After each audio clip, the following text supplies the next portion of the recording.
ready to make some croissants with me today. Like, I even have on my apron today. Like, see? This is how excited I am to make these croissants today. I'm even all professional and everything. Like, normally I would not even bother with an apron and everything, but, you know, I just feel like wearing one today because, you know, I just want to look presentable for once and also neat. Yeah, just ignore the flour stains on this apron. I just consider these more of battle scars than just me being all sloppy. Like, you know how it is with baking. Get flour everywhere no matter what you do.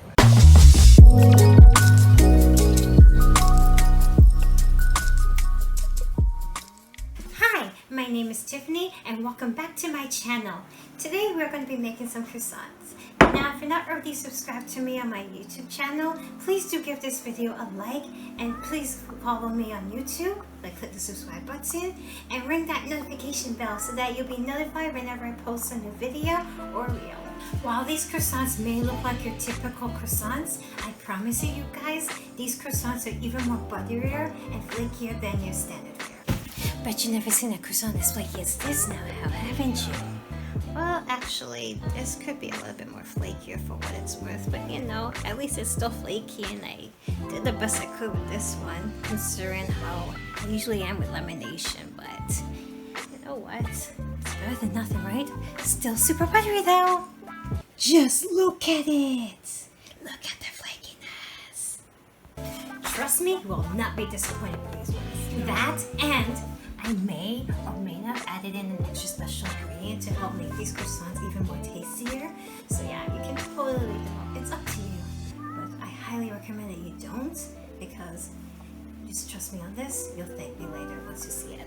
Now, today's recipe has been slightly adapted from the school that I once attended, but sadly did not get to graduate from it.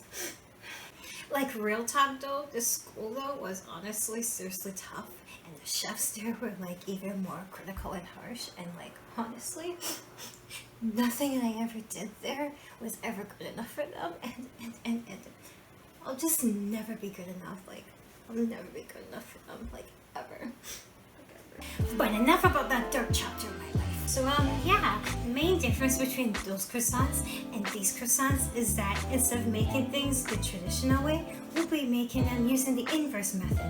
That is, making it with the barrage on the outside and the date trompe on the inside, for a croissant that's not only more butterier, but also more lighter and flakier as well, thanks to the extra butter added into the croissants, and therefore more water inside of them, which helps create more steam to create a much more lighter and airier and flakier finish.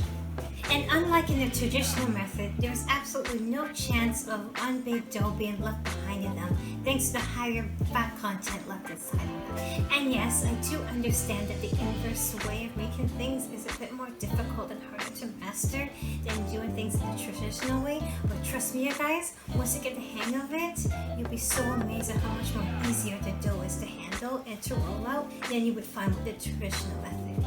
So yeah, what are we waiting for? Let's go make some croissants.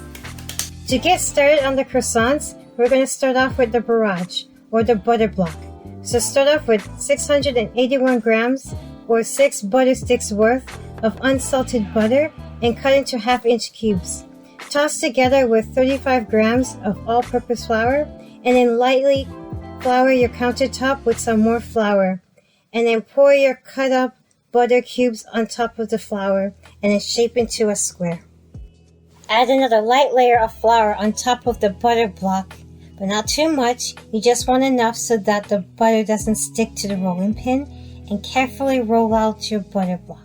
Give the butter block a good smush with the rolling pin so that the butter can adhere with the flour and that it doesn't crack while you are rolling this out, and also so that it can roll out more smoothly as well.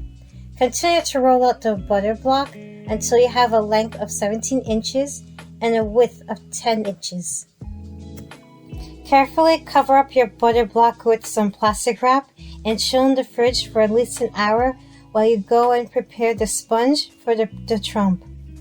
To make the sponge, add 206 grams of all-purpose flour and 13 grams of active dried yeast or osmotolerant instant yeast to a medium-sized bowl and toss together to combine.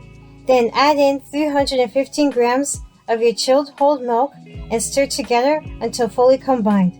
Cover with some plastic wrap and allow the sponge to stand at room temperature for at least an hour and up to 90 minutes, or until doubled in volume. Depending on the temperature of your kitchen, it may take longer for your sponge to fully develop, and for me, it took around 2 hours for my sponge to double in size. Now, while the sponge is proofing, I want to talk to you quickly about the trump. Now, when it comes to the trump and yeasted doughs, there are two categories that can fall under: Plunderer and Copenhagers.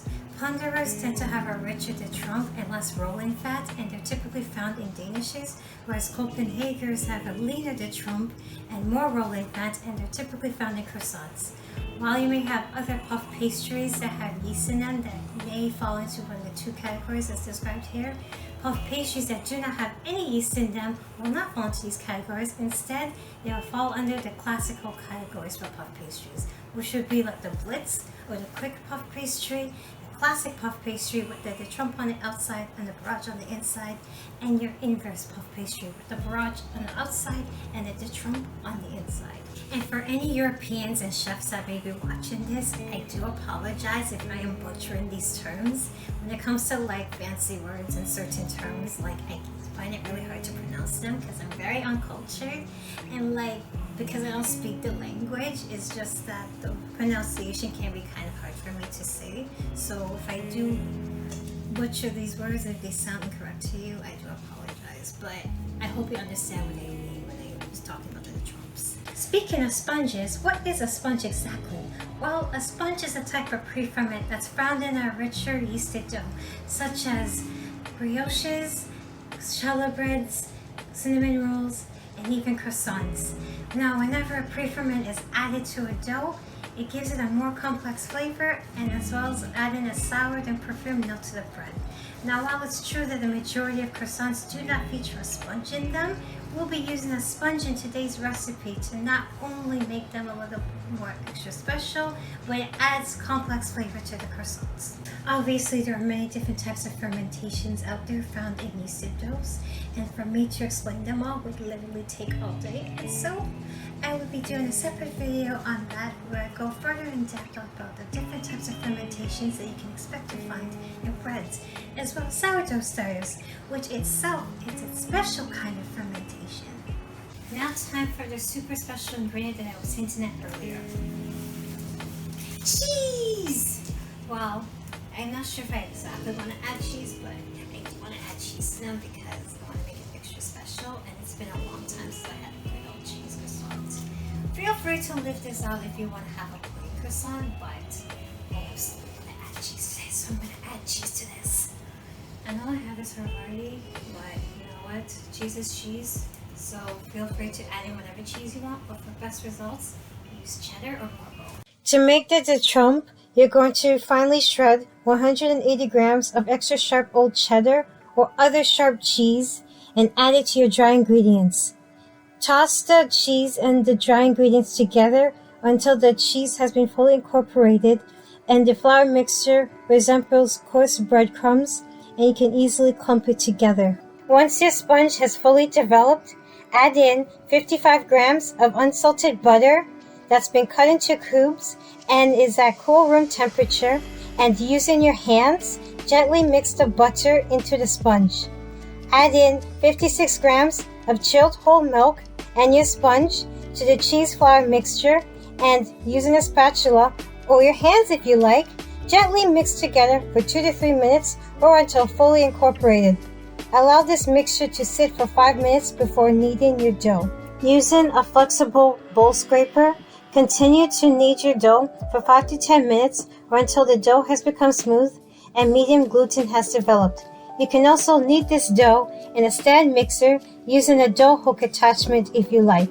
I find that the dough is much more smoother and has better gluten development when done this way, but because I currently don't own a stand mixer, I'm just kneading the dough by hand as shown here.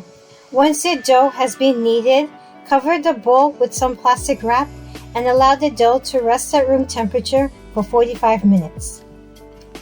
Lightly flour your countertop and pat your D-trump into a square.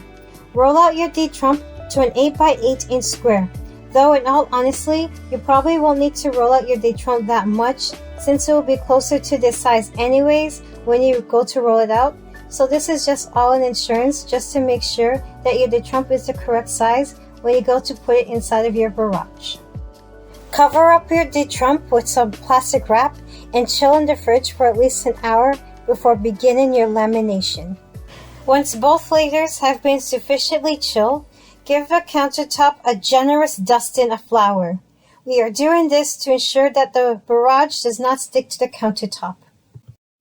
Place your détrempe 2/3 of the way down and carefully fold your barrage over your détrempe. Now this is where it becomes tricky. You want to make sure that your barrage isn't too cold or else it will crack, and at the same time, you don't want your barrage to be too warm or instead melt into your détrempe and you won't get those nice, beautiful, flaky layers in your croissant.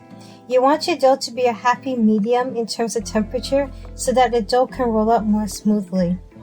I unfortunately did not have the patience or the skill to do this properly, and so my barrage ended up cracking because it was still a bit too cold despite the détrempe being a bit warm. And so as a result, then the lamination isn't as nice as it's supposed to be, but that's okay because my croissants came out flaky regardless. Learn from my mistake, you guys. Once your dough has been locked into your butter block, give it another light dusting of flour and carefully roll out your dough. Make sure to lightly flour your dough once in a while to prevent it from sticking, as well as to make it easier to handle as you are rolling it out. See all these wonderful pockets of cheese and butter, you guys? Yes, I know you can't quite see the cheese in here because I used a pretty light cheese in these ones, but that's okay because you know that they're in there regardless and they're going to be just as delicious. But yeah, these are the beautiful beginnings of a wonderful, flaky, and buttery and delicious croissant. And this is only just the first layer. Continue to roll out your dough until the dough measures out 20 inches in length and 12 inches in width. Take the shorter end of the dough and fold it towards the center. Then take the other end of the dough and fold it over the first half of the dough. This is what you would call a single fold or a letter fold. Cover this dough with plastic wrap and chill in the fridge for at least an hour before doing your second fold. To begin your second fold, and you will be doing 3 single folds with this, just so you know in advance, lightly flour your countertop and rotate your dough 90 degrees so that the long end is facing towards you, like as shown here. Continue to roll out your dough while making sure your sides are even as you are rolling this out, and roll it out until you have reached the same dimensions as before, which is 20 by 12 inches. Do another letter fold as if you were folding the dough into thirds, and chill the dough once more for another hour before completing your final fold. Repeat this step once more of rotating, rolling, and folding your dough before covering it with some plastic wrap and chill in the fridge for at least 4 hours or up to a day before sheeting and shaping your croissants. Once your dough has chilled, it's time to sheet your croissants. So once again, lightly dust your countertop with some flour and roll out your dough until you have a length of 20 inches and a width of 12 inches. Yes, I understand that this is the same size as before, but trust me when I say that this is to ensure that the lamination and the layers remain consistent and that the layers don't bake up in different sizes. Now when it comes to sheeting your croissants, there are 2 ways you can go about this. You can do it the traditional way and cut into large triangles, or you can do it the more simpler way and cut into little squares and then cut the squares diagonally to form the triangles. I personally found it easier to cut into squares since it's much easier to measure out and divide evenly. But you can totally do the triangle way if you wish. If you struggle with shaping your croissants, I highly recommend that you give the square variation of shaping your croissants a try. To shape your croissants using the square method, using a pizza cutter or a knife, make little indentations every 5 inches apart lengthwise and a single indentation at the 6-inch mark widthwise, and then cut along the indentations. You should have 8 squares in total. Then cut each square diagonally so that you end up with a total of 16 triangles. Check out the lamination in these triangles, you guys. There's at least several hundred layers just waiting to be baked inside of these croissants and to be separated into their own flaky, buttery goodness. Working one at a time, gently stretch your triangles using your fingers or rolling pin until they are about 8 inches in length. I like to stretch my triangles using the longer end so that the base of the triangles will be nice and even, just like it would be had you had used the triangle method. Starting from the base of the triangle, carefully roll up the croissant as tight as you can while making sure the tip of the triangle is underneath. Slightly bend the ends of the croissants towards each other to make a crescent shape or leave them out straight for a more traditional looking croissant. Repeat this process of stretching and rolling each triangle until all of your croissants have been formed. I'll even make one more croissant for you guys just so you have a better idea and a better understanding on what you're supposed to be doing here in this step. Place the croissants on 2 lined baking trays and cover them up with some plastic wrap and allow them to proof at room temperature for 90 minutes before transferring them to the fridge to further proof for another 90 minutes. This is to help prevent the butter from melting out while it is still proofing. Then whisk together an egg inside a bowl and carefully brush the egg wash over the croissants using a pastry brush. Then it is finally time to bake these croissants. So preheat your oven to 400 degrees Fahrenheit or 205 degrees Celsius before baking your croissants in the oven for 20 to 25 minutes or until golden brown throughout. Make sure to rotate the pan halfway through so that the croissants can brown evenly. Remove from the oven and sprinkle on any extra cheese that you might have on hand. Check out how buttery and flaky these croissants are, you guys. I totally missed out on the opportunity to stuff these croissants with extra cheese on the inside and on top, but you guys can totally do it if you like for extra cheesy goodness. But regardless, these croissants are still delicious and they are best served warm. That is it for today for this video. I really hope you enjoyed this recipe, even though the croissants don't look exactly the way they're supposed to be. Like, guys, I seriously wasn't kidding when I told you my hands are really bad. Like, it's hard for me to shape things. Like, just forgive me. Forgive me if they're more crescent shaped and more straight, like how you see in professional things. Like, seriously, they're flaky though. Like, that's the thought that counts, right?